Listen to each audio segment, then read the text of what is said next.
Halo Sobat Dunia Seribu Besar, semoga Sobat selalu diberi kesehatan, panjang umur, dan rizki yang melimpah, amin. Sebelum masuk ke alur ceritanya, jangan lupa dukung channel ini ya dengan klik subscribe, like, komen, dan share, terima kasih. Mari kita lanjutkan perjalanan, Li Qiye. Memasuki portal bukanlah mencobaan yang menyesakkan, hanya bertemu dengan hamparan gelap yang bahkan bisa menjadi pemandangan surga. Yang penakut dan lemah pasti akan takut, namun sekejap bagi mereka, proses ini tidak berlangsung lama. Sebuah cahaya akhirnya muncul dengan bunyi letupan. Perahu hitam berhasil melewati portal untuk mencapai Moniai Vault. Engah, perahu kertas terbakar dan berubah menjadi abu. Ada orang-orang sejauh mata memandang. Mereka telah meninggalkan perahunya dan tinggal di tempat yang disebut penyeberangan ini. Daerah ini sekarang memiliki sekitar 10.000 pembudidaya dari sistem di seluruh silsilah segudang. Bahkan para pemimpin sekte terkenal atau penguasa sistem juga ada di sini. Beberapa belum pernah bertemu satu sama lain sebelumnya hingga sekarang. Lagi pula, silsilah segudang terlalu luas, sesuai dengan namanya yang memiliki 10.000 silsilah. Tapi banyak dari master ini yang ada di sini hari ini hanya untuk air terjun. Saudara Matsuki, sudah 5.000 tahun sejak pertemuan terakhir kita di Warshore. Aku tidak berpikir aku bisa bertemu denganmu lagi. Salah satu leluhur sangat gembira melihat temannya. Ya, berpikir aku hanya akan melihatmu di pemakamanku, Brother Treasurevoid. Temannya, yang juga seorang leluhur, tertawa bahak. Meskipun banyak yang datang untuk mencari harta karun tersebut, bertemu teman setelah beberapa ribu tahun juga merupakan kesempatan yang luar biasa. Kepala sekolah Soaring Kren, reputasimu mendahuluimu, kudengar tarian bangaumu adalah yang tertinggi. Orang-orang juga mencoba berteman, reputasimu juga mendahuluimu, Sektmaster Roaming Dragon. Pedangmu telah membunuh banyak penjahat, aku penggemar beratnya. Pertukaran sosial dan kenangan ini berlangsung cukup lama. Selama tidak ada konflik kepentingan, suasana tetap bersahabat. Baiklah, ayo kita cari tempat yang sebenarnya. Ada juga yang tidak bisa menunggu lebih lama lagi. Ini adalah tanah yang luas dengan gunung dan sungai yang megah. Bahkan puncak sebuah gunung pun sama besarnya dengan dataran biasa di tempat lain. Geografi di sini tidak jauh berbeda dengan Myriad Lineage. Ayo pergi. Orang-orang mulai berusaha mencari tempat mereka sendiri. Kita tidak perlu berjalan kaki. Seseorang mengingatkan dan menunjuk ke sana, menawarkan kita menggunakan Ascension Platform untuk membawa kita ke sana. Mungkin perhentian pertama akan menjadi tempat harta karun. Semua orang mengikuti arah ini dan melihat tempat yang menyerupai altar dengan banyak ukiran rune. Kemana hal itu bisa membawamu? Seseorang harus bertanya. Berdasarkan keberuntungan, tetapi semakin banyak uang yang Anda berikan, semakin jauh pula hal yang membawa Anda. Beberapa leluhur percaya bahwa kualitas lokasi juga sebanding dengan jumlah persembahan.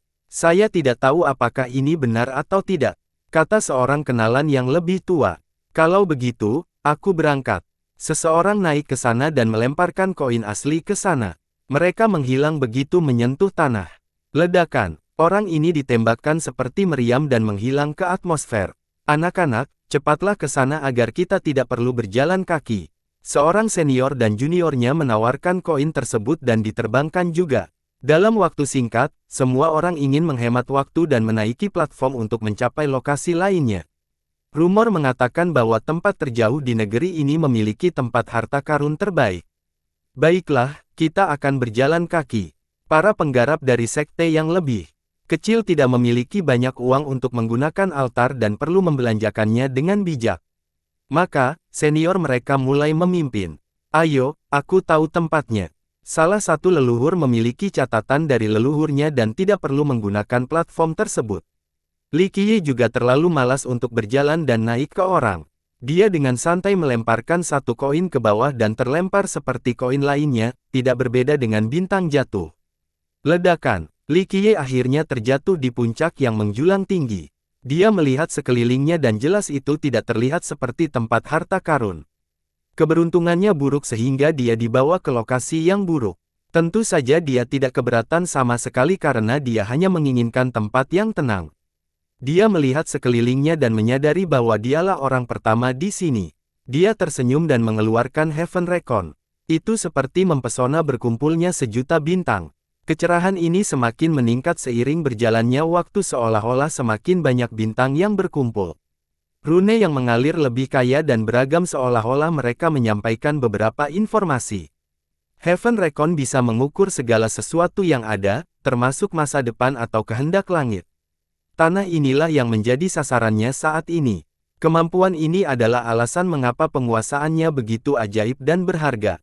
Li Qiye terkesan menyatu dengan sang penguasa, menerima lautan informasi yang dikirimkan kepadanya. Luar biasa, tempat ini tidak bisa diukur secara keseluruhan. Hal-hal itu, Li Qiye menjadi sedikit emosional. Ingatlah bahwa penggaris adalah benda yang menantang surga, salah satu harta karun terbesar di zaman Buddha. Suatu zaman begitu panjang dan makmur sehingga menghasilkan banyak harta karun. Harta karun dari Kaisar Agung tidak begitu luar biasa dalam skema besar, tidak sebanding dengan Heaven Recon. Meskipun levelnya tidak sama dengan artefak Paragon, kemampuannya sebenarnya berada pada level yang sama. Tapi sekarang, ada hal-hal di sini yang tidak bisa diukur sepenuhnya oleh penguasa. Ini cukup menakutkan. Sekarang ini menarik. Li Qiye terkekeh, pekuburan tampak kurang berwarna jika dibandingkan. Berdengung, penguasa menjadi lebih cerah. Itu hanyalah konsentrasi cahaya, tidak lagi memiliki bentuk fisik. Sinar ini tampak seperti ujung yang cukup tajam untuk menembus segalanya. Saatnya untuk melihat hal apa yang menghentikan keinginanku. Li Qiye menyematkan sinar itu ke tanah. Tanah yang tebal tampak setipis kertas dan langsung ditembus. Sinar tersebut menembus mantel bawah tanah sepenuhnya. Li Qiye duduk dalam posisi dan berubah menjadi Grand Dao tertinggi. Diam-diam mengalir seperti waktu dan menjadi satu dengan segala sesuatu yang lain. Hal ini memungkinkan Li Qiye menjadi satu dengan Moniai Vault. Dunia kehilangan semua suara. Lokasi yang sengaja dikaburkan di area ini menjadi lebih terang. Ada sesuatu yang bergerak sedikit juga. Meskipun tidak ada penggarap lain yang dapat mendeteksi perubahan kecil ini, seekor monster tampaknya hidup kembali di kedalaman Moniai Vault. Li Qiye perlahan muncul kembali setelah beberapa waktu berlalu. Untaian cahaya keluar dari tanah dan berkumpul di telapak tangan, akhirnya membentuk Heaven Recon lagi. Pemahamannya sedikit berubah, cahayanya menjadi lebih terang dengan tanda-tanda kembali ke asal, berubah dari kerumitan ke kemudahan. Semuanya menjadi bagian dari skala tunggal, mudah dipahami. Dia sepertinya tertidur sambil menguasainya terus memancarkan cahaya yang beriak. Semua misteri tersembunyi di dalamnya. Saat dia membuka matanya lagi, matanya menatap tajam ke pemandangan jauh, begitu. Saya orang yang berakal sehat dan berbudaya, jadi saya akan memulai dengan tindakan damai terlebih dahulu. Oleh karena itu, dia berangkat sambil mengurangi. Tempat ini jauh lebih besar dari sistem manapun, tidak ada yang tahu ukuran pastinya. Pada saat ini, orang-orang datang dan pergi mencari harta karun dan kekayaan. Di sana, itu adalah tempat resmi. Seorang senior memandang ke gunung di depan dan memberi tahu kelompok muridnya. Para junior ini tidak melihat sesuatu yang istimewa sama sekali. Salah satu dari mereka bertanya, "Guru, apakah landasan resmi itu?" Itu adalah tempat dengan harga yang ditandai. Selama Anda membayarnya, masih ada kemungkinan. Sang master menjawab, dan jika tidak ada, murid itu beranya lagi. Itu diketahui adalah hutan belantara yang belum harganya. Orang bisa membuang uang di sana dan tidak mendapat ketidakseimbangan apapun. Tentu saja, jika seseorang cukup beruntung, mereka bisa menjadi kaya hanya dengan mengeluarkan satu koin. Banyak orang berjudi di sana. Sang master dengan sabar menjelaskan. Hanya itu perbedaannya. Murid itu melanjutkan. Tempat resmi jauh lebih aman dan mudah untuk dihindari. Jawab sang master. Kami membeli ingin gunung itu. Pertanyaan lain muncul. Kami tidak mempunyai uang sebanyak itu, hanya wilayah yang kecil. Senior itu menunjuk ke arah timur. Dari siapa kita mengaku? Murid itu melihat bahwa tempat itu kosong. Tidak dari siapapun. Kelompok itu sampai di sana dan sang guru berkata, lihat tanda itu. Kalau ada tandanya, itu tempat resmi, tidak ada tanda berarti itu adalah alam pembohong. Para junior melihat ke bawah dan melihat simbol koin emas di tanah. Sepertinya itu berasal dari zaman kuno. Sebagian besar ukirannya telah memudar. Berapa harganya? Seorang murid lain melihat simbol itu tetapi tidak memahami apapun. Itu belum muncul, kita perlu bertanya. Tuan itu menghibur dan tersenyum. Dengan itu, dia melemparkan koin ke simbol itu. Memperbaiki, koin itu langsung menghilang. Simbol itu menyala dan menunjukkan nomor setelah dengungan. Apa-apaan? Ingin koin asli untuk pemeriksaan harga. Ia ingin membuat kita kering. Salah satu dari mereka mengeluh. Itulah mengapa orang-orang kaya hidup dengan baik di sini. Tanpa uang, sulit mengambil satu langkah pun, apalagi menemukan harta karun. Tuannya tersenyum. Iya, dia menginginkan 30.000 koin asli di level prajurit sejati. Seorang murid tergagap. Kelompok itu melihat sekeliling dan membayangkannya. Tanah ini memiliki kurang dari 10 ladang namun menginginkan harga setinggi itu. Itu terlalu mahal. Mereka berbagi sentimen ini karena mereka bukan berasal dari sekte besar dan memiliki uang yang terbatas. Harus dicoba. Sang master membungkus gigi dan mengeluarkan kantong spasial. Dia menghitung koin-koin itu dan mengeluarkan tepat 30.000 koin sejati tingkat prajurit sejati. Tentu saja dia tidak ingin menghabiskan banyak uang karena tidak mudah bagi mereka untuk menabung. Kembali sekarang, jika terjadi hal buruk, lari saja. Kamu tidak cukup kuat untuk menangani sesuatu yang berbahaya. Sang guru memberitahu murid-muridnya. Setelah para pemuda mundur jauh, sang master akhirnya melemparkan koin-koin itu. Memperbaiki. Semua koin menghilang setelah menyentuh tanah. Retakan. Daerah ini tiba-tiba retak di banyak tempat. Akhirnya, sebuah benda di bawah tanah muncul di lokasi yang sama dengan simbol tersebut. Itu memancarkan untaian cahaya dengan aura kuno. Ya, sepertinya jimat harta karun. Kelompok itu melihat jimat ini dan tidak tahu apa itu. Meski begitu, auranya cukup mengesankan. Untungnya cukup besar, 30.000 koin asli untuk item ini. Sang master menjadi bersemangat. Tuan, kita harus menyimpannya agar orang lain tidak menyadarinya. Seorang murid yang cerdas memutarnya mengambil jimat itu. Hati-hati, sang master melihat adanya gangguan di bawah tanah dan menjadi terkejut. Sayangnya, sudah terlambat. Darah berceceran di mana-mana. Sebuah tentakel panjang menetes dari tanah dan menembus dada murid ini, mengakibatkan kematian seketika. Tuan, mata anak laki-laki itu membelalak tak percaya. Tuannya tidak bisa menyelamatkannya. Kakak kedua, yang lainnya berteriak, jangan datang. Tuan ini dengan tegas mendorong semua orang mundur ketika lebih banyak tentakel keluar dari tanah. Mereka melingkupi jimat itu, masing-masing berwarna hitam seperti tinta dengan sisik dan duri, pemandangan yang cukup menakutkan. Orang-orang tidak tahu monster macam apa yang ada di bawah tanah setelah melihatnya. Panggil paman pertamamu dan yang lainnya, kita akan berjuang bersama. Sang master tidak ingin kehilangan jimat ini dan memberitahu seorang junior. Pemuda ini segera pergi meminta bantuan. Hal ini cukup sering terjadi di Moniai Vault. Hasil dan emosi yang menyertainya pun beragam. Di gundukan data tertentu, seseorang menjatuhkan beberapa koin asli. Hal ini memicu beberapa suara retakan sebelum seberkas sinar melesat ke langit. Lampu teratai, ini artefak kuno. Pakar itu menjadi sangat gembira dan segera pergi membawa harta karun itu. Orang lain akan menjadi serakah setelah mengetahuinya. Beruntung sekali, hanya menghabiskan 3.000 koin pahlawan sejati untuk artefak kuno, itu adalah keberuntungan yang menantang surga. Keserakahan dan rasa iri melanda daerah itu. Memperbaiki, orang lain menghabiskan sejumlah besar koin dan tempat itu tiba-tiba runtuh. Sebelum orang-orang dapat mencapainya, terdengar suara lolongan. Gigi panjang muncul di hadapan rahang besar yang berdarah.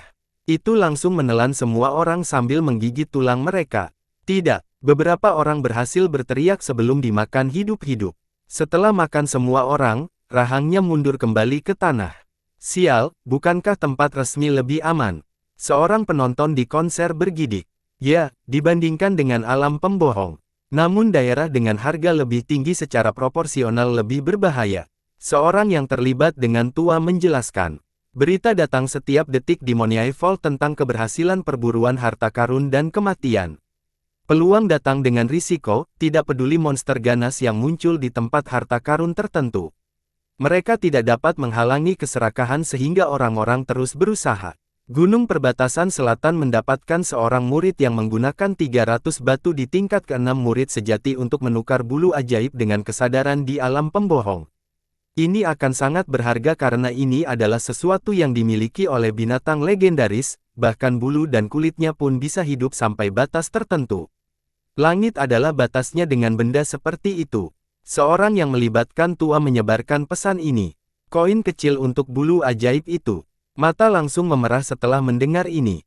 Ayo pergi ke alam pembohong, itu sebenarnya pertaruhan, mungkin kita bisa menukar satu koin dengan sesuatu yang menggemparkan dunia. Orang-orang menggali mencari alam pembohong. Memperbaiki, memperbaiki, memperbaiki. Suara tajam jatuhnya koin bergema di mana-mana, hampir seperti nada air terjun. Seorang murid dari sekte besar melemparkan sejumlah besar koin ke dalam lembah. Mereka larut dan segera menghilang. Saudara Wu, ayo berhenti sekarang. Anda telah membuang 3 juta koin dan tidak mendapatkan apapun darinya. Beberapa teman meminta pemuda ini untuk berhenti. Tidak mudah menemukan sebidang tanah pembohong, bagaimana saya bisa menyerah? 2 juta lagi. Pemuda itu berlanjut. Memperbaiki. Jumlah sebesar ini hanya butuh 1 detik untuk menghilang. Retakan. Saat ini, lembah tersebut memiliki banyak celah. Itu datang. Harta karunku. Aku akan naik. Pemuda ini menjadi gembira dan menggosok tangan dengan penuh harap. Ledakan. Ulangi penyebaran ke seluruh tempat sebelum sesuatu keluar berhasil.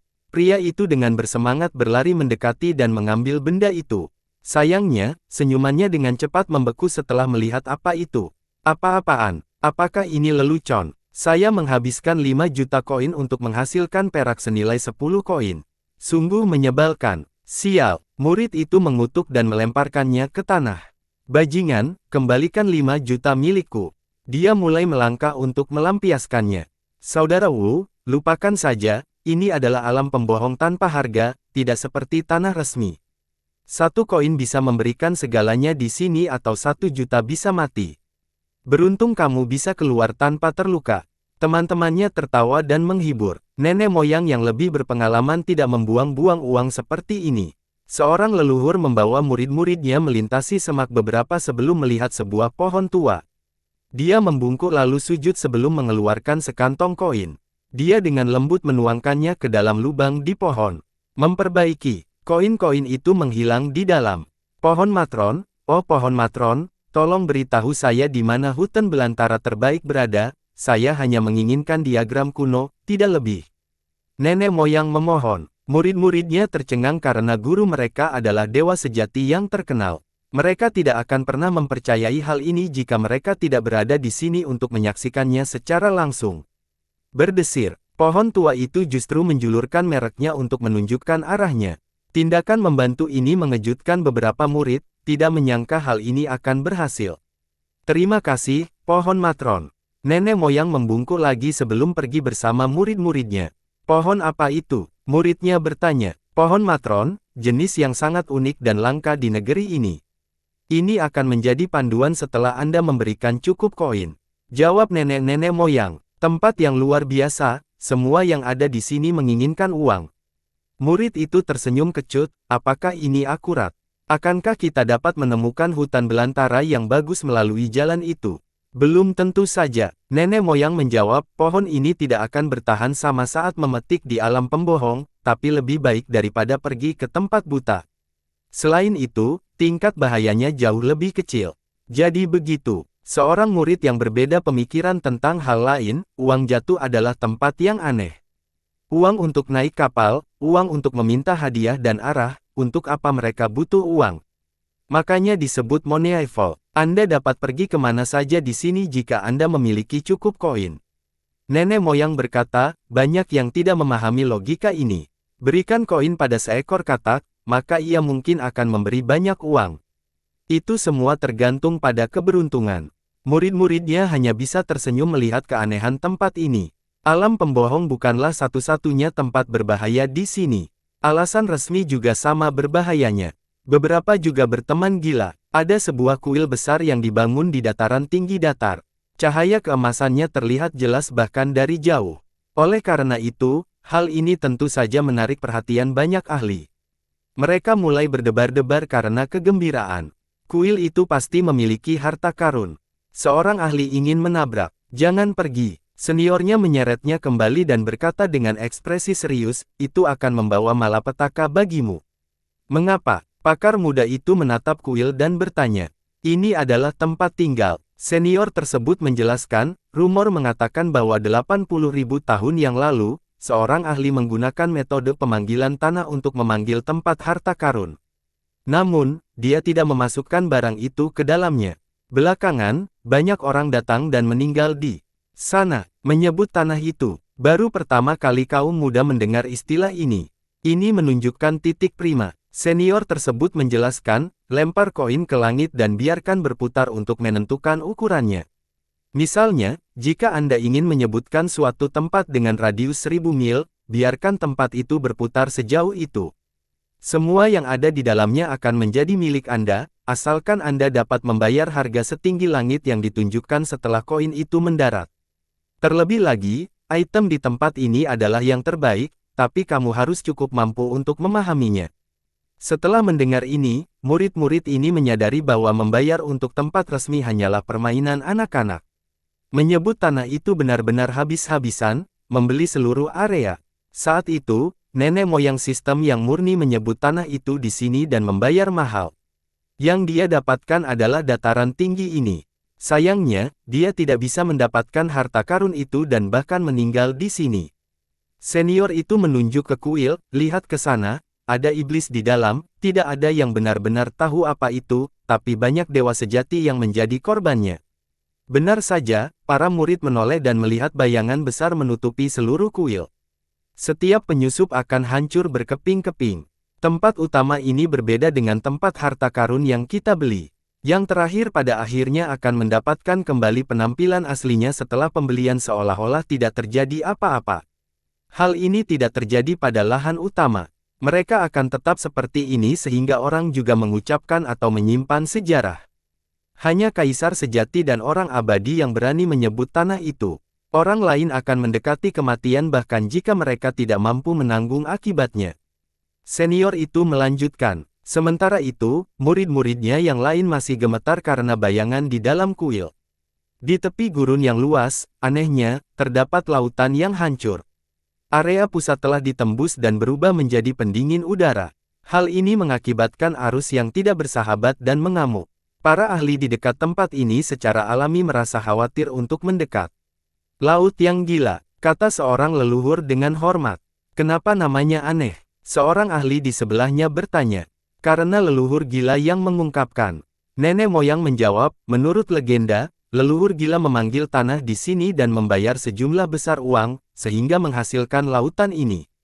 Pusaran darah adalah lawannya di sini, tetapi leluhur yang marah itu langsung menerobos masuk dan mengalirkan pusaran ini, menghancurkan lautan ini sepenuhnya. Dia mengambil harta karun yang luar biasa di sini dan sejak saat itu, orang-orang menyebut tempat ini lautan gila. Leluhur gila sungguh luar biasa, tidak heran mengapa dia mampu menciptakan garis keturunan tingkat keabadian. Pakar ini menunjukkan kekaguman. Kejutan diharapkan terjadi di Moniai Fall, banyak pemenang dan pecundang terjadi setiap detik, belum lagi korbannya.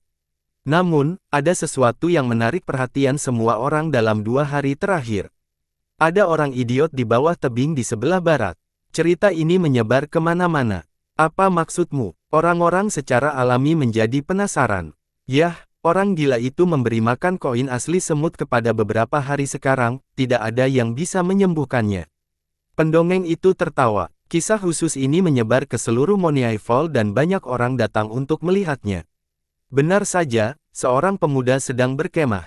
Dia mengenakan jubah lengkap, pria biasa yang tidak akan dilirik oleh siapapun. Orang yang disebut idiot ini memiliki kantong spasial di tangannya, siapa yang tahu seberapa kaya dia. Ada barisan semut yang datang dari celah bebatuan sampai ke pemuda. Dia akan mengeluarkan 1 koin untuk setiap semut. Mereka akan menggigitnya lalu kembali ke celahnya. Beberapa saat kemudian, mereka akan muncul kembali dengan sesuatu yang menyerupai titik pasir. Mereka meletakkan bintik-bintik ini di depan pemuda itu dan diberi hadiah koin asli lainnya. Siklus itu akan berulang sejak saat itu. Orang-orang memperhatikan bintik-bintik pasir ini dengan baik.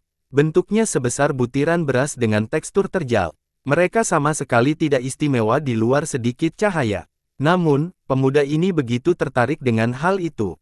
Dia memperdagangkan koin asli untuk mereka, tontonan yang luar biasa. Apa yang dia lakukan? Kerumunan itu tersesat. Satu jiwa yang penasaran bahkan menirunya dan mendapat setitik pasir. Seorang leluhur juga mencobanya tetapi mereka tidak menemukan sesuatu yang istimewa. Itu hanya pasir. Salah satu leluhur menggunakan surgawinya untuk menyapu seluruhnya dan tidak menemukan apapun, itu mengandung sedikit mineral, itu saja. Bahkan nenek moyang pun tidak mengetahui apa yang sedang terjadi, apalagi orang lain.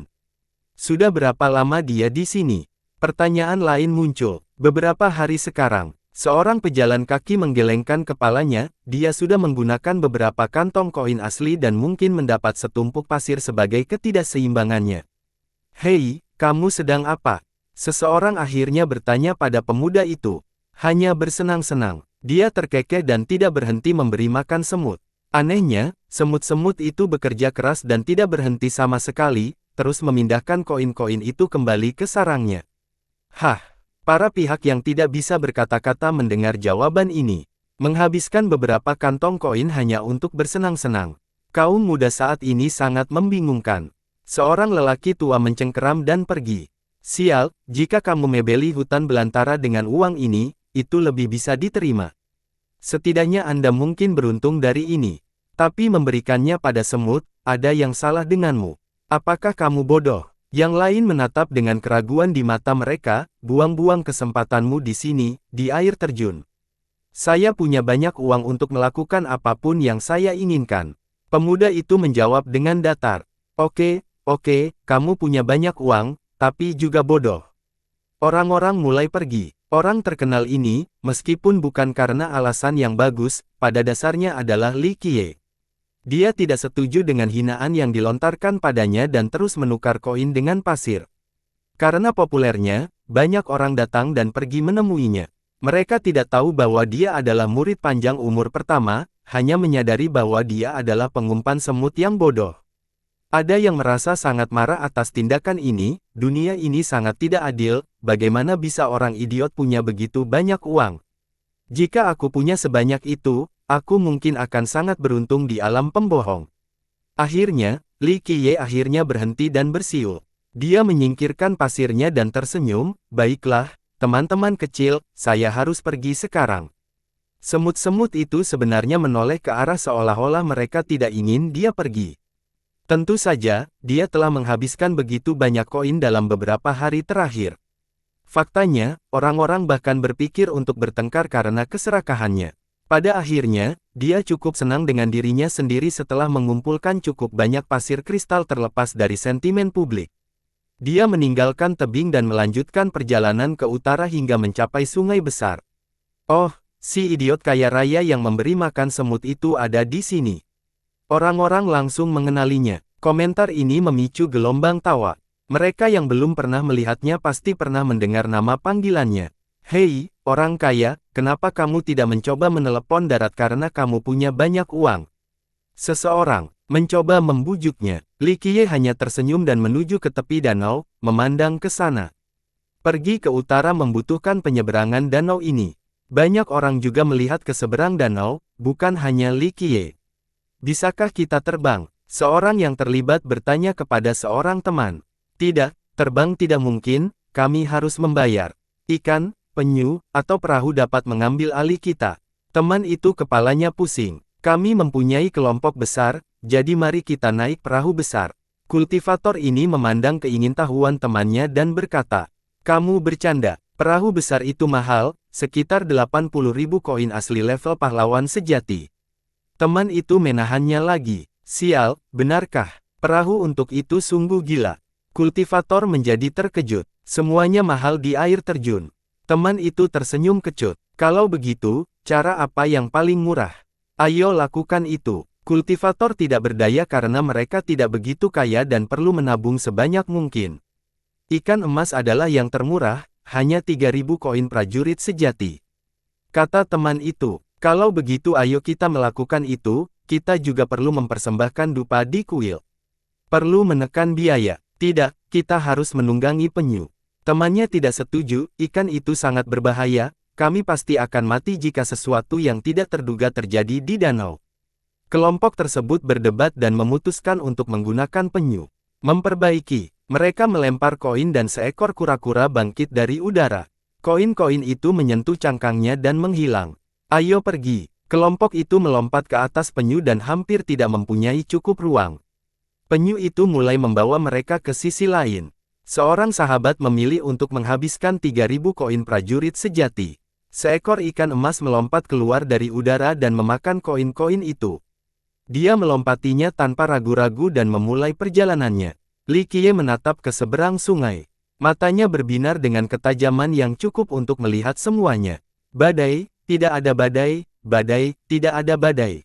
Bisikan lembut muncul setelah dia selesai melihat. Dia berbalik dan melihat seorang gadis berdiri di bagian danau yang tidak mencolok. Dia mengenakan gaun sederhana berwarna abu-abu dengan pedang besi tua yang digantungkan di punggungnya. Dia tidak memakai riasan dan tidak bisa dianggap sangat cantik. Namun demikian, terdapat sikap anggun dan sepasang mata cantik penuh tekad. Hal ini memuncak dalam aura pantang menyerah.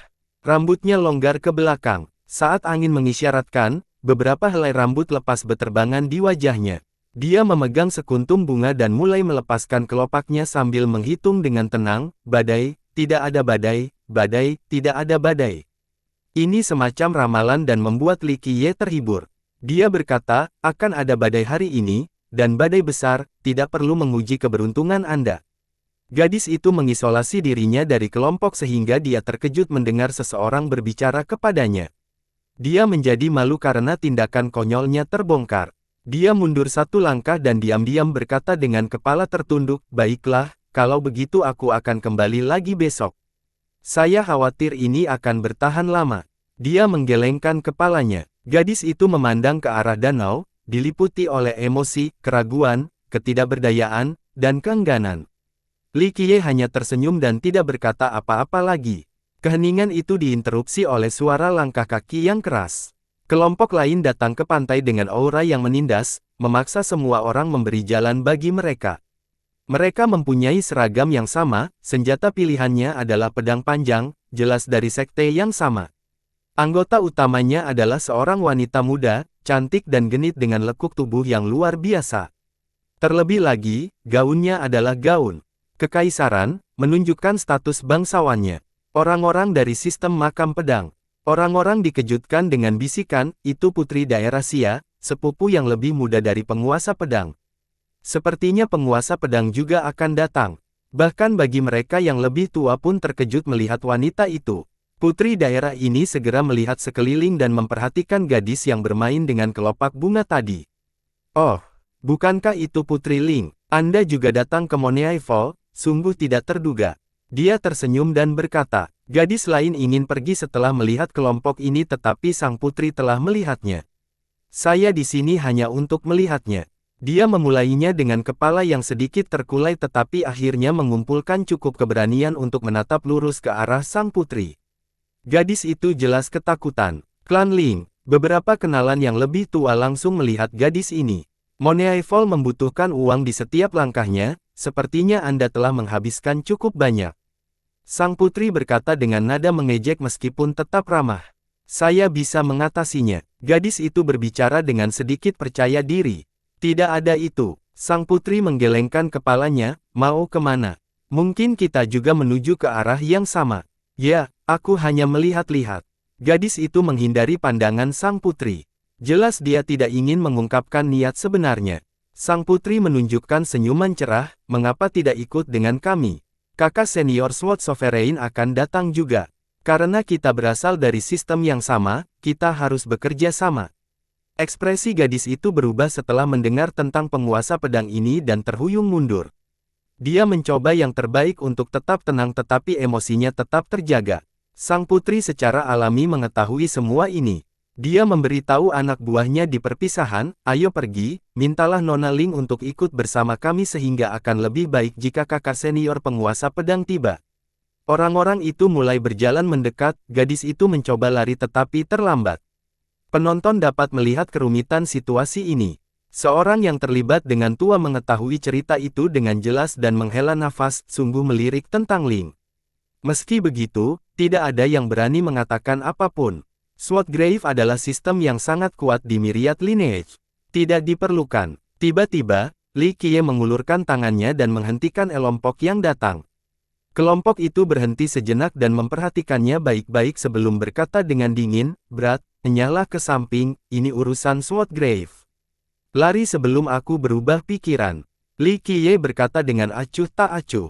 Sang putri segera menyatakan, "Sepertinya Nona Ling kita telah merayu pria di luar, tidak heran mengapa dia berani datang ke sini. Dengan adanya seorang pria, dia tidak perlu mengeluarkan satu koin pun, dan jika itu tidak cukup, maka dua pria." Gadis itu memerah tapi tidak bisa memberikan jawaban. "Teruslah bicara dan aku akan memotong lidahmu." Li Qiye mengancam dengan tajam.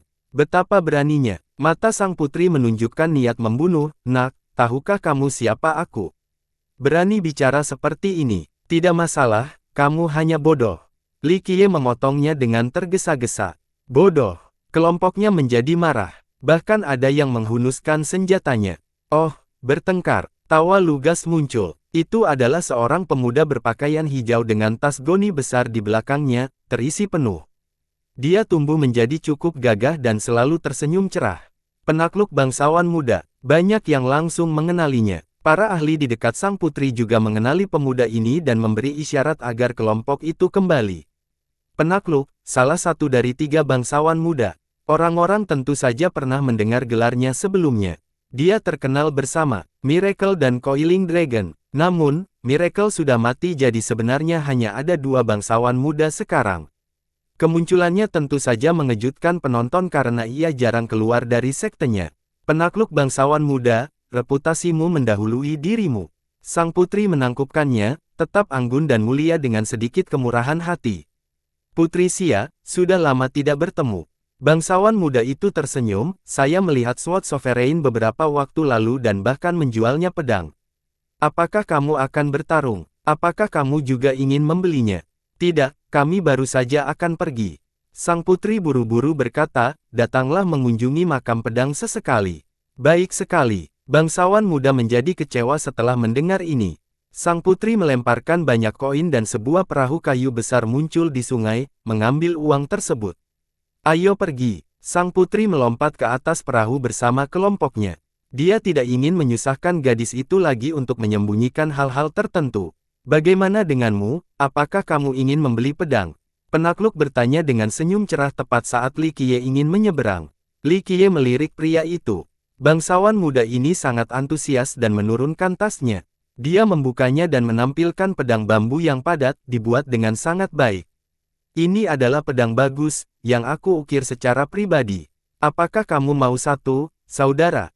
Ini bagus untuk melindungi diri."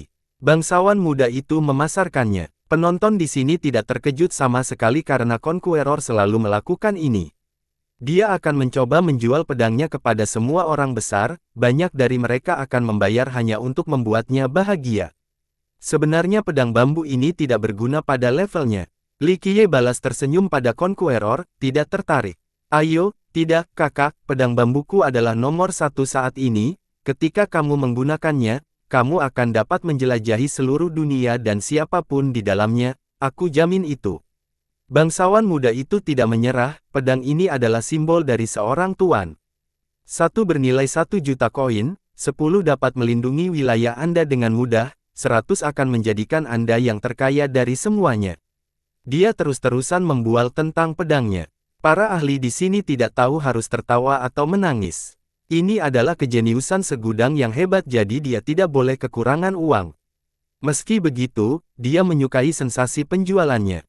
"Bangsawan muda, aku akan melunasinya." Seorang yang terlibat cantik terpesona oleh menjajakannya. "Wawasan yang luar biasa, peri." Penakluk tertawa, memperlihatkan seluruh karisma dan pesonanya, "Ini pasti takdir. Datanglah ke kota penakluk nanti dan saya akan menjadi tuan rumah terbaik, menunjukkan kepada Anda semua pemandangan indahnya." "Terima kasih." Gadis itu tersenyum. Bagaimanapun, penakluk bukanlah pedagang biasa. Dia adalah seorang jenius yang terkenal jadi mendengar kata-kata berbunga-bunga darinya sangat menyenangkan baginya. "Tidak perlu berterima kasih padaku." Penakluk tersenyum, "Anda luar biasa berwawasan luas dan bijaksana. Orang seperti Anda cocok untuk menggunakan senjata ganda karena koordinasi tangan mata Anda yang hebat, saya kira. Kalau begitu, siapa yang bisa menghentikanmu?" Dia segera mencoba membujuknya untuk membeli yang kedua. Saya sudah yakin, apakah masih belum cukup? Gadis itu dengan genit berbisik. Oh, sepertinya aku menganggap terlalu banyak, mohon maaf. Meskipun demikian, senang bertemu dengan Anda hari ini. Jika Anda membutuhkan sesuatu di masa depan, datang saja ke Conqueror dan temukan saya. Bangsawan muda itu segera mengakuinya dengan tulus. Senyumannya dengan mudah memenangkan hati orang. Kurasa aku bisa membeli yang lain. Gadis itu menarik. Anda pasti pelanggan terbaik saya. Celana saja, kenapa pagi-pagi sekali, saya bisa mendengar kicauan burung, pertanda baik, mereka memberitahuku bahwa aku akan bertemu dengan peri cantik dan baik hati sepertimu, itu benar-benar merupakan berkah dari 3 kehidupan. Terima kasih atas bisnismu, jika kamu membutuhkan lebih banyak pedang di masa depan, datang saja padaku. Bangsawan muda itu bercanda dengan nada serius. Kamu pembicara yang lancar. Dia dengan main-main memprotes setelah tertawa. Penakluk, apakah kamu menjual pedang atau menggoda? Seorang yang melibatkan tua yang memperkenalkannya merangkum kepalanya dan berkata, Tetua Si, tolong. Pemuda itu menjawab dengan formal, tentu saja saya menjual, tapi saya juga bersedia berteman dengan semua orang di dunia tanpa motif tersembunyi. Semua orang terhibur dengan ekspresi seriusnya. Dia selalu seperti ini. Tentu saja, dia tidak sedang menggoda. Mengingat penampilan dan penampilan yang tampan, banyak gadis yang datang berlari. Li Qiye juga tersedak. Dia kemudian melemparkan seikat koin ke sungai dan keluarlah seekor gajah. Berbeda dengan gajah biasa karena menyerap dan mengamati awan dan kabut dengan wangi yang harum. Ia juga memiliki aura cerah dan suci, penampilan yang cukup mengesankan. Ia menerima koin Li Qiye dan akan membawa seluruh danau. Seekor gajah wangi. Penonton terkesima dengan pertunjukan mewah ini. Sungguh pemboros, menyebut gajah wangi hanya untuk satu orang. Bahkan penerus suatu sistem mungkin tidak menikmati hak istimewa ini. Seseorang berkata dengan iri. Kamu tidak tahu apa-apa, dia bodoh dengan banyak uang. Seseorang di sebelahnya diam-diam berkata, jangan bilang kamu tidak tahu tentang anak pemberi makan semut. Orangnya kaya, dia bisa membuang uang ke semut tanpa masalah, apalagi memanggil binatang ini. Banyak yang tidak mengetahui identitas Li Qiye, namun mereka mengetahui reputasinya. Semua orang setuju dengan pembicara sebelumnya. Li Qiye bisa membuang koin ke semut tanpa memasukkan mata. Memanggil binatang paling berharga untuk menampilkan danau bukanlah hal yang mengejutkan. Dia sudah menaiki gajah itu dan memberitahu gadis dari klan Ling, kamu ingin sebelah utara. Aku, gadis itu ragu-ragu. Jika ingin menaiki ikan mas, tunggulah lebih lama. Akan ada badai selama beberapa hari ke depan. Dia berkata datar. Gadis itu akhirnya canggung dan menerima, baiklah, kalau begitu aku harus melakukannya, untuk merepotkanmu. Dia naik dan duduk di belakangnya. Kakak, bagaimana dengan orang lain? Gajahmu bisa menangani 10 orang dengan baik. Teriak menyanyikan penakluk. Tidak, Anda sendiri yang meneleponnya. Li Qiye langsung menolak. Kak, kamu tidak boleh mengatakan tidak adil hanya karena dia perempuan. Penakluk memprotes dengan marah, pertemuan kita adalah takdir, apalagi memanggil gajah wangi itu sia-sia. Anak miskin seperti saya tidak punya cukup uang untuk menelepon, berapa banyak pedang bambu yang harus saya jual. Sementara pria itu terus mengoceh, Li Qiye sudah berangkat dengan gajahnya. Pada akhirnya, sang penakluk hanya bisa menonton sambil meratap, orang bijak mengatakan bahwa keinginan adalah sinkronisasi. Saya kira saya tidak bisa menyalahkan laki-laki saat ini karena melakukan hal itu. Salah satu leluhur menyarankan sambil tersenyum, bangsawan muda, Anda dapat menyatukan danau bersama kami jika Anda tidak setuju. Dia memanggil perahu besar sesudahnya. Tentu saja saya tidak keberatan dan saya sangat menghargai kebaikan Anda. Penakluk tersenyum dan naik ke perahu. Dia berbeda dari bangsawan muda lainnya. Baik dia dan Coiling Dragon berasal dari sistem yang sama, tetapi Coiling Dragon memiliki pengaruh dan penyebaran yang lebih besar karena pria itu adalah penerus langsungnya. Dia juga tidak memiliki kemampuan spesifik seperti Miracle, membuat orang lain ingin meminta bantuan. Namun demikian, faktanya dia masih bisa dianggap setara dengan mereka seharusnya menunjukkan banyak bakatnya. Anehnya, dia tidak mengajukan permohonan angku atau tidak terjangkau seperti 2 orang lainnya. Pria ini tidak hanya ramah tetapi juga memberikan kesan sangat ceria. Banyak orang di segudang ingin berteman dengannya meskipun latar belakangnya lebih rendah.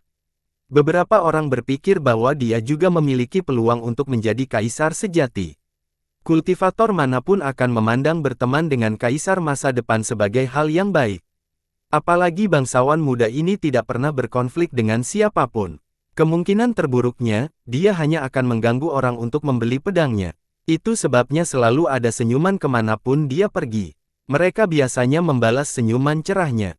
Arus danau mengalir deras disertai cipratan air yang keras. Saat berada di tepian pantai, penonton sempat mengira satu langkah saja sudah cukup untuk menjelajahi danau ini. Sayangnya, bukan itu masalahnya. Begitu benar-benar menaikinya, mereka akan menemukan bahwa lautan adalah klasifikasi yang lebih akurat, sehingga sangat mudah untuk tersesat di dalamnya. Inilah alasannya mengapa orang perlu menunggangi binatang dan perahu untuk menyeberang. Li Qiye berada di atas gajahnya bersama gadis dari klan Ling. Dia tidak berkata apa-apa, terlihat cukup nyaman. Sebaliknya, gadis itu merasa canggung dan tidak tahu harus berbuat apa. Dia tidak benar-benar mengenalnya di luar rumor bahwa dia terlalu kaya. Namaku adalah Ling Simo. Dia merasa pantas untuk memperkenalkan dirinya.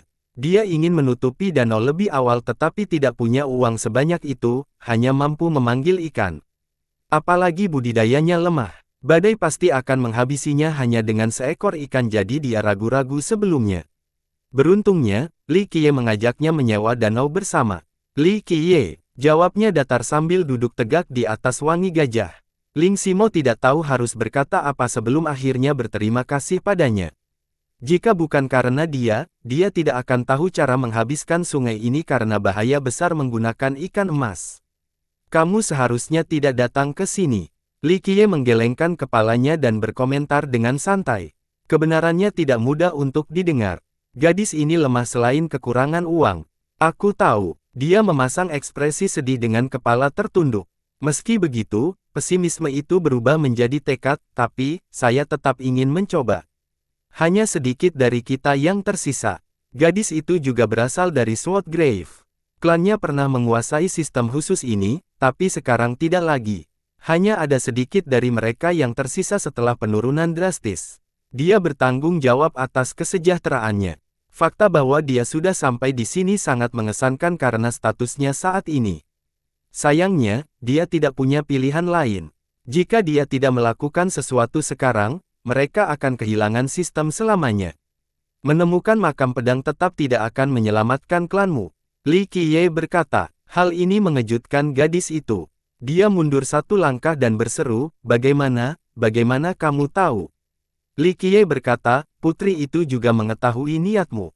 Bukan rahasia lagi. Dia menjadi ketakutan karena hanya satu orang di rumahnya yang mengetahui hal tersebut. Tapi setelah menyarankan baik-baik, bahkan sang putri pun menemukan jawabannya. Dinasti putri ini, Ling Xia, bertanggung jawab atas makam pedang saat ini. Mereka tidak ingin Ling berhasil menemukan makam pedang. Dia merasa merinding, menyadari bahwa sang putri mungkin ingin mengambil nyawanya pada saat itu. Kamu memegang beberapa barang penting untuk makam pedang. Li Qiye melanjutkan dengan santai, saat orang mengetahui hal ini, lebih banyak orang. Dari sistemmu yang menginginkan nyawamu. Apa yang kamu inginkan? Jiwanya hampir lari dari tubuhnya karena ketakutan. Dia melesat mundur karena Li Qiye benar tentang kepemilikan barang-barang tertentu. Jangan khawatir, aku tidak peduli pada mereka. Dia berkata ketika dia berdebat tentang lompat dari gajah, saya hanya memberi tahu Anda. Makam pedang itu tidak cukup untuk menarik perhatianku. Dia terjebak dalam keadaan untuk sementara waktu. Mungkin sang putri tahu bahwa dia juga memiliki barang-barang ini. Menyeberang ke sisi lain berarti malapetaka yang akan datang, tidak ada sekutu di sini, tidak ada jalan keluar dari Ling Xia. Terima kasih. Dia mengungkapkan rasa terima kasihnya setelah menerima semuanya. Li Qiye tidak hanya mengambil alih namun juga menghentikan sang putri untuk menyelamatkan nyawanya. Mari kita berpura-pura bahwa Anda dapat menemukan makam itu dan mengambil harta nenek moyang Anda tanpa harus menghadapi penyergap, tetapi dengan budidaya dan bakat Anda, akankah Anda dapat memperoleh penerimaannya untuk membawa kembali ke klan Anda? Dia berkata, "Yah." Simo membuka mulutnya tetapi tidak ada kata-kata yang keluar. Hatinya semakin berat, sulit untuk mendengar kebenarannya. Bagaimana dia bisa mengambil makam itu tanpa bantuan? Ini adalah benih dari sumber dao mereka yang berisi Grand Dao paling mendalam. Saat itu, nenek moyang mereka, Sword Sein, meninggalkan makam ini dengan niat pedang. Bagaimana dia bisa memahami maksud pedangnya? Dia menjadi semakin tertekan setelah pengapiannya menjadi matang. Klan Ling adalah keturunan pedang suci. Mereka telah bertanggung jawab atas makam pedang selama ini, tetapi suatu hari, makam di dalam sumber dao tiba-tiba terbang. Makam ini adalah pendukung terbesar mereka, inti dari sumber dao. Tanpa niat pedang ini, mereka langsung mengalami penurunan. Sistem ini diambil alih oleh dinasti Xia.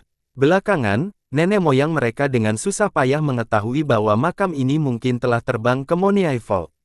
Baru pada generasi inilah area ini muncul di Myriad Lineage. Jadi, sebagai salah satu dari sedikit anggota Ling yang tersisa, Simo tidak punya pilihan selain memulai perjalanan ini. Dia optimis pada awalnya, berharap untuk mengembalikan makam tersebut untuk merevitalisasi klannya dan memulihkan kembali sistem mereka. Melebihi tugas ini melebihi imajinasinya.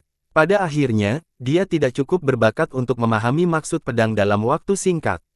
Aku harus mencoba yang terbaik. Jawabannya tanpa rasa percaya diri, begitu pula nada bicaranya. Mungkin sia-sia tetapi dia harus mencoba, tidak bisa duduk dan menyaksikan kehancuran klannya. Mencoba meski mengetahui kegagalan yang tak terhindarkan tetap akan memberikan ketenangan pikiran. Kau menyia-nyiakan hidupmu. Li Qiye melanjutkan, Moniai Vault adalah tempat di mana yang kuat memakan yang lemah. Hanya segelintir orang yang sangat beruntung bisa mendapatkan keberuntungan di sini. Dia menarik napas dalam-dalam dan berkata dengan tegas, saya tahu bahwa saya mungkin mati, tetapi itu adalah tanggung jawab saya atau saya tidak dapat menghadapi leluhur dan keturunan saya. Aku penerus Ling, inilah misiku. Dia tahu ini telah membuang nyawanya tetapi tetap memilih untuk melakukannya. Mendaki gunung meski mengetahui sarang harimau. Keberanian yang terpuji. Li Qiye terkekeh, meskipun demikian, dunia ini tidak dapat diprediksi, tidak ada yang sulit asal ada kemauan. Peluang akan terbuka tetapi jika seseorang tidak mencoba, maka tidak ada peluang. Dia menghela nafas, berpikir bahwa dia sedang menghiburnya. Suasana menjadi hening sejak pembicaraan terhenti. Hanya suara gemercik arus yang terdengar. Mereka melewati banyak penggarap yang pergi sebelum mereka. Mereka yang menunggangi ikan dan penyu. Tidak dapat mengimbangi kecepatan gajah. Ya Tuhan, kaya sekali, itu wangi gajah. Seorang yang menunggangi ikan emas berkata dengan rasa iri sambil melihat gajah Li Qiye lewat. Apakah kamu belum mengenalnya? Itu adalah pengumpan semut, ini tidak mengejutkan sama sekali. Seorang penunggang penyu di sebelahnya tertawa. Mereka mencoba mengatasinya agar merasa lebih baik tentang diri mereka sendiri, tapi ini tidak mengubah fakta bahwa Li Qiye bergerak maju dengan kecepatan kilat. Kamu benar-benar memberikan koin asli kepada semut. Simo menjadi lebih berani dan bertanya dengan lembut. Setelah tiba, dia juga mendengar rumor tersebut. Gadis malang seperti dia tidak mengerti mengapa dia melakukan hal itu. Dia berusaha keras untuk menghemat uang, tapi Li Qiye membuang semuanya. Dunia orang kaya berada di luar imajinasi orang miskin. Memang, dia menjawab dengan santai. Betapa borosnya. Dia menghela nafas. Dalam kehidupan, ada misteri yang tersembunyi di balik permukaan. Gunakan matamu untuk melihat dan pikiranmu untuk memahaminya. Li Qiye mendengus. Dia terkejut dan berpikir dengan hati-hati tentang komentar ini. Guyuran, gajah yang membawa keduanya terus maju. Banyak ikan, penyu, bahkan perahu yang berangkat lebih awal melewatinya. Beberapa saat kemudian, ada satu perahu raksasa di depan dengan kecepatan luar biasa, juga melewati yang lainnya. Itu putri daerah Xia. Ling Simo berkata pelan sambil menatap perahu itu. Dia masih takut dengan kelompok ini. Meskipun Ling Xia telah mengambil alih sepenuhnya dan Ling telah dikalahkan, dinasti ini terkadang masih mengirim orang untuk mengganggu Ling. Bagaimanapun juga, klan Ling adalah keturunan dari pedang suci. Mereka adalah cabang ortodoks, jadi selama mereka masih ada, Ling Xia tidak akan pernah bisa tenang.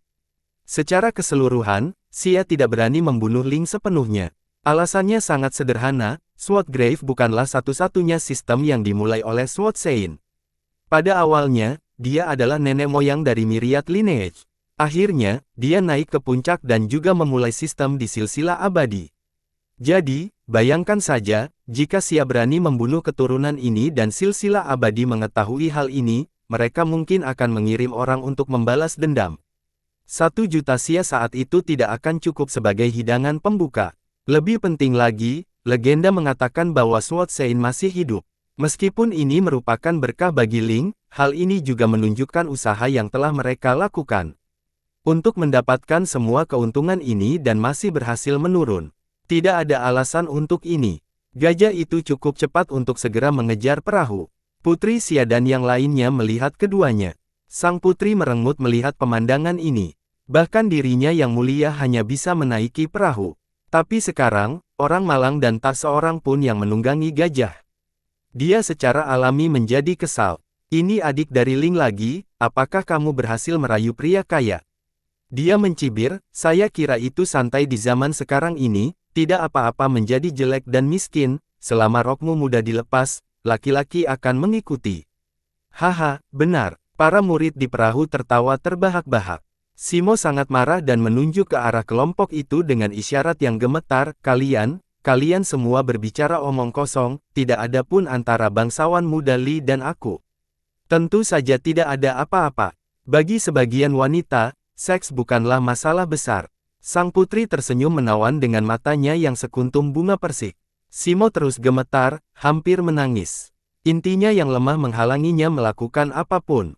Tiba-tiba, gajah tersebut mengangkat kuku di depannya dan menginjak ke bawah hingga menimbulkan gelombang besar yang menyebabkan perahu bergoyang maju mundur.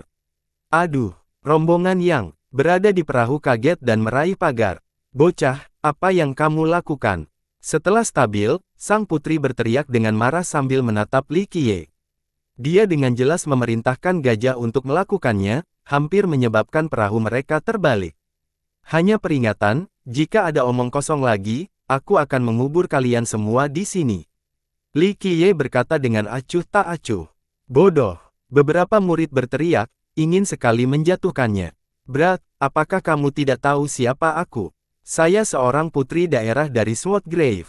Sword Sovereign adalah kakak seniorku. Provokasi aku dan bahkan seniormu pun tidak akan bisa melindungimu, teriak sang putri, meminjam gengsi orang lain. Guyuran, gajah itu kembali terinjak dan ombak menerjang perahu.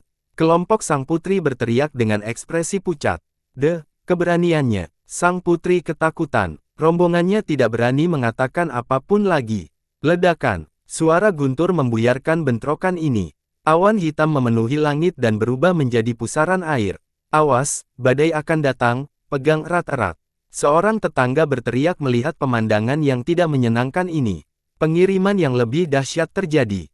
Badai langsung datang disertai gelombang besar dan angin menderu. Tidak, seorang ahli tidak dapat menahan ikannya dan terangkat oleh gelombang sebelum jatuh ke danau. Ini bukan udara biasa, dia tidak akan kembali. Duduklah dengan tenang. Yang lebih kuat duduk tegak di atas kura-kura mereka, tampak menyatu dengan binatang itu. Ombak yang dahsyat tidak mampu menghempaskan mereka. Jangan lepaskan. Sang putri dan kelompoknya juga berteriak. Gelombang besar mengangkat perahu mereka namun tidak terbalik. Nak, aku akan mengundangmu ke pantai. Sang putri tidak lupa meneriaki Li Qiye, tidak mampu menahan amarahnya. Enyahlah. Li Qiye meliriknya. Gajah itu kembali menghentak, menambah derasnya serangan. Perahu itu terlempar terbang jauh dan hilang terbawa arus yang meluap.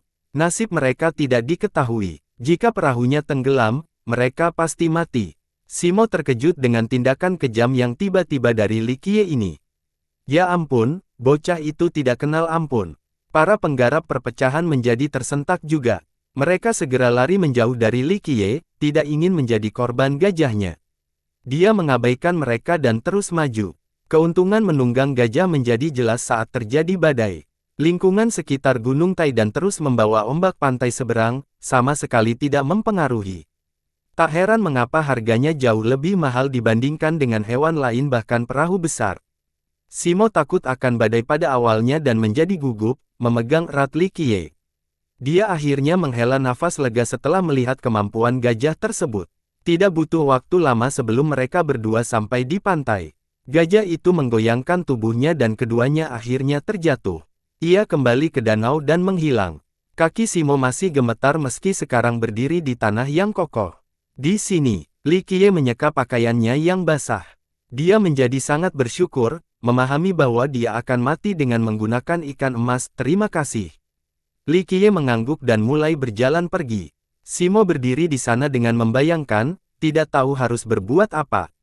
Meskipun membaca banyak gulungan kuno di klannya dan telah memutarnya, dia hanya tahu tentang cara menyebarkan sungai, bukan lokasi yang tepat. Dia melihat kembali ke danau, bertanya-tanya tentang nasib sang putri. Dia mengumpulkan keberanian entah dari mana dan mengejar Li Qiye. Dia merasa bahwa berikutnya adalah pilihan teraman. Dia tidak terlalu cepat sehingga dia berhasil mengejar ketinggalan. Dia berhenti dan kembali melayani. Dia menundukkan kepalanya, tidak tahu harus berbuat apa. Bagaimanapun, mereka bukanlah kenalan atau teman. Orang lain tidak akan membiarkan dia ikut. Dia akhirnya berbicara dengan nada malu-malu, saya tidak tahu di mana menemukan tempat itu, hanya saja letaknya di sisi ini. Saya ingin tahu seberapa jauh jaraknya. Ikuti aku, mungkin kita akan melihatnya jika waktu mengizinkan. Dia menghela nafas sebelum menyetujui. Dia menjadi gembira dan membungkuk, sekali lagi terima kasih. Dia harus berjalan dan diperintahkan, saya tidak akan menunggu, bersiaplah. Li Qiye berjalan maju dengan Ling Simo tepat di belakangnya. Dia mengikuti dengan tenang tanpa memicu percakapan. Dia tidak berusaha keras karena dia tidak akan mampu mengikutinya. Sayangnya, kecepatan lambatnya masih menjadi kesulitan baginya untuk menyeimbangkannya. Namun demikian, dia tidak mengerang sama sekali ketika butiran keringat menetes kemana-mana atau meminta berhenti untuk beristirahat. Dia menyadari batas fisiknya dan diam-diam akan melambat atau berhenti demi dia. Begitu saja, mereka berhasil mencapai tujuan, suatu tempat perbukitan menghijau dan pegunungan yang bergulung-gulung. Banyak kuil kuno yang ada di sekitar 128 di antaranya untuk 128 puncak diperiksa dengan cermat. Selanjutnya puncak-puncak tersebut disusun secara teratur, dari kecil ke besar kemudian dikembalikan lagi, sehingga menghasilkan bentuk kipas. Yang di depan atau yang terpendek memiliki istana di dasarnya dengan jalan batu menuju ke bawah. Penggarap duduk menunggu di tempat ini. Beberapa orang sedang berjalan di jalan setapak, tampak sangat tidak senang. Yang lain duduk di tangga dan tidak mencapai keberhasilan mereka. Tempat apa ini? Simo bertanya. Istana yang membingungkan. Li Qiye berkata datar. Istana yang membingungkan. Dia terkejut, istana legendaris yang tidak mungkin dilewati karena semua orang akan tersesat. Li Qiye menggelengkan kepalanya, tidak juga, peluangnya sangat kecil hingga bisa diabaikan. Hanya nenek moyang yang bisa melewatinya, orang normal tidak bisa memahami misterinya. Semakin banyak orang berkumpul di depan istana ini. Kelompok yang menundukkan kepala dengan putus asa jauh melebihi jumlah mereka yang memiliki harapan dan kegembiraan. Saudara Bailey, bagaimana hasilnya? Seorang sahabat tua yang menunggu di luar melihat seorang teman pergi dan bertanya dengan rasa prihatin. Jangan bicara itu, keserakahan membuatku kehilangan segalanya. Cukup sulit untuk memasuki aula ketiga, tetapi saya terlalu serakah dan ingin mencapai aula keempat, semuanya sudah berakhir. Aku seharusnya pergi dengan membawa item dari yang ketiga. Itu tidak terlalu buruk. Aku masuk 3 kali dan menghabiskan begitu banyak uang untuk mencapai aula kelima, mengincar aula keenam lalu berhenti, tapi aku tetap diusir. Teman itu menjawab, ayolah, berhenti membicarakan hal ini. Seorang lelaki tua berambut abu-abu menggelengkan kepalanya sambil berjalan, setidaknya kalian berdua masih punya sisa uang, aku sudah selesai. Saya membawa 80 juta koin asli, selain bertaruh sekali di alam liar, sisanya dibuang ke sini, jadi sekarang saya harus meminjam sejumlah uang untuk kembali. Saudara Mao, kultivator tua itu sebelumnya mengotori kepalanya, jika kamu tidak mengubah kebiasaanmu ini, kamu akan tamat. Itu mengusirmu 4 kali namun kamu masih belum menyerah. Setiap entry 10 kali lebih mahal dari sebelumnya, itu gila. Dan saudara Ye, perhatikan peringatan saya, istana yang membingungkan tidak buruk, tapi jangan terlalu serakah. Menurutku, berhentilah di aula ketiga. Dia melanjutkan, dengan kekuatan kami dapat melihat beberapa hal dari 3 aula pertama, tapi itu cukup sulit. Tapi untuk sisanya, mari kita berhenti melamun. Saya pikir bahkan seorang nenek moyang tidak dapat mencapai aula ke-128. Senior, tolong jangan katakan itu. Pada Saat itu, seorang pemuda berhasil mencapai aula ke-100 sekaligus dan menjadi karakter yang luar biasa.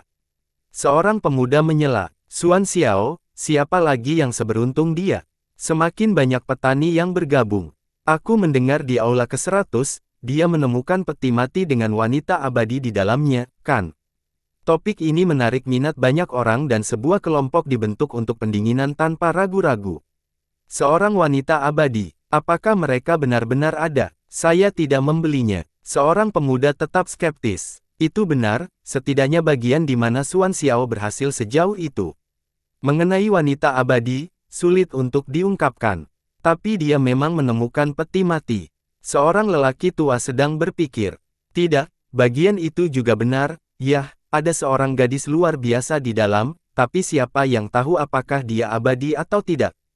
Yang saya tahu hanyalah Xuan Xiao naik ke silsilah abadi hanya dalam waktu singkat karena dia. Bayangkan saja, pria itu sebelumnya bukan siapa-siapa, dan dia melonjak begitu cepat. Itu tidak normal. Seorang leluhur menambahkan, keberuntungannya benar-benar menantang surga, mungkin pemegang rekor tempat ini, setidaknya di atas kertas. Bahkan ada yang percaya bahwa dia berhasil mencapai aula ke-128. Jika itu aku akan puas hanya dengan aula ke-50 dan tidak akan meminta apapun lagi dalam hidup. Seorang anak muda mulai melamun. Berhenti, seniornya menamparnya dan dengan bercanda memarahi, 50. Tanggal 10 saja sudah cukup untuk mendapatkan harta karun yang luar biasa. Percakapan akhirnya mereda. Beberapa orang pergi sementara yang lain mulai datang ke istana untuk pertama kalinya. Sementara itu, Li Qiye berdiri di atas tangga batu dan memandang ke atas, tidak bergerak seperti patung. Apakah tempat ini benar-benar sulit untuk dimasuki? Simo bersenang-senang mendengarkan semua cerita beberapa waktu yang lalu. Li Qiye mengalihkan perhatian dan terkekeh, menguji keberuntunganmu adalah satu hal, tetapi untuk memahami misteri di dalamnya, semakin mampu memiliki peluang yang lebih baik. Tentu saja ada yang beruntung, tapi jumlah ini sangat sedikit dalam sejarah, mungkin hanya 1 atau 2 orang. Mereka mengatakan bahwa Xuan Xiao berhasil melewati aula ke-100 sekaligus. Simo diam-diam berbicara. Li Qiye hanya tersenyum dan melihat ke aula pertama, lalu aula terakhir. Istana yang membingungkan terdiri dari 128 aula. Siapapun bisa masuk terlebih dahulu. Di sana, mereka bisa membayar dan berkesempatan mengambil kuncinya. Totalnya ada 128 kunci, dan hanya satu yang benar. Dengan kata lain, orang tersebut harus memilih yang tepat sebelum memasuki aula kedua. Di aula kedua, tersedia 2 pilihan. Yang pertama adalah mengambil suatu barang dan pergi. Pilihan kedua adalah kembali proses pengambilan kunci lagi. Ini akan sama untuk ruang ketiga dan ruang sidang. Tentu saja, harta karun yang lebih dalam di istana lebih berharga. Setelah mencapai tingkat tertentu, itu adalah artefak yang menantang surga. Para ahli biasa, termasuk dewa sejati, akan kesulitan melewati aula ke-10, dulunya aula ke-30 atau ke-50 berarti mereka sangat kuat atau sangat beruntung. Selama berabad-abad, kasus yang paling terkenal adalah seorang pemuda bernama Xuan Xiao. Rumor mengatakan bahwa dia bukan siapa-siapa saat datang ke sini. Dia cukup beruntung bisa melewati aula ke-100 tetapi jumlah pastinya masih belum diketahui. Beberapa catatan menyatakan bahwa dia berhasil mencapai yang terakhir. Dia menemukan peti mati dengan wanita abadi di dalamnya dan dia membawanya ke silsilah abadi. Sehingga, namanya pun dianalogikan dengan keberuntungan di kemudian hari. Bayangkan saja, banyak dewa sejati yang tidak akan pernah bisa mencapai silsilah abadi setelah mencoba seumur hidup namun dia dibawa ke sana. Tentu saja, ada kasus beruntung lainnya yang terjadi di belakang sederhana, berhasil mencapai aula tingkat menengah. Sejak saat itu, mereka menjadi kaya dan sukses. Faktanya, kasus-kasus ini jarang terjadi. Mereka yang bisa mencapai aula yang lebih tinggi cukup kuat, menggunakan kemampuan mereka untuk menganalisis perubahan di istana.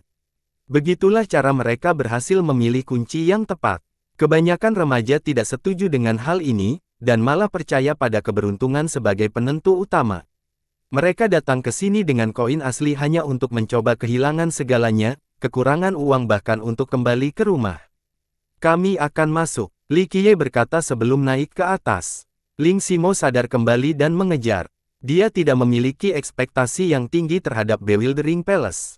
Pertama, bahkan sebelum mempertimbangkan kemampuan atau keberuntungannya sendiri, dia tidak memiliki persyaratan yang paling penting, koin asli. Di puncak tangga ada aula pertama. Semua disambut dengan nafas kuno seolah-olah mereka telah memasuki tempat yang babak belur oleh waktu. Faktanya, Istana Bewildering memang sudah tua dan sudah ada di samping Moniai Fall pada awal berdirinya Moniai Fall. Itu bisa menampung beberapa ribu orang. Dindingnya tanpa hiasan dengan hiasan yang tidak perlu di luar pilar batu dan beberapa patung tak dikenal. Ada lukisan potret dan lukisan di sekitarnya, beberapa binatang dan burung, orang-orang dari masa lalu, dan makhluk surgawi. Ini sama sekali bukan aula harta karun, lebih mirip semacam museum. Patung-patung dan lukisan-lukisan ini adalah sebuah karya seni, yang sepertinya ditinggalkan oleh para empu besar. Apalagi tidak sedikit wisatawan yang datang khusus untuk melihat kesenian di tempat ini. Li Qiye tampaknya adalah salah satu dari mereka. Dia tidak terburu-buru menguji keuntungannya, hanya mengamati patung dan lukisan. Simo juga melakukan hal yang sama tetapi tidak mendapatkan apapun selain keheranan. Ada banyak makhluk yang belum pernah dia lihat sebelumnya. Dia bahkan bertanya-tanya apakah itu berasal dari imajinasi seseorang. Li Qiye, di sisi lain, meluangkan waktu untuk menghargai hal-hal tertentu. Mereka sebenarnya mengandung sejarah tersembunyi karena usia mereka, tua di luar imajinasi. Sayangnya, hanya sedikit penonton yang bisa memahaminya.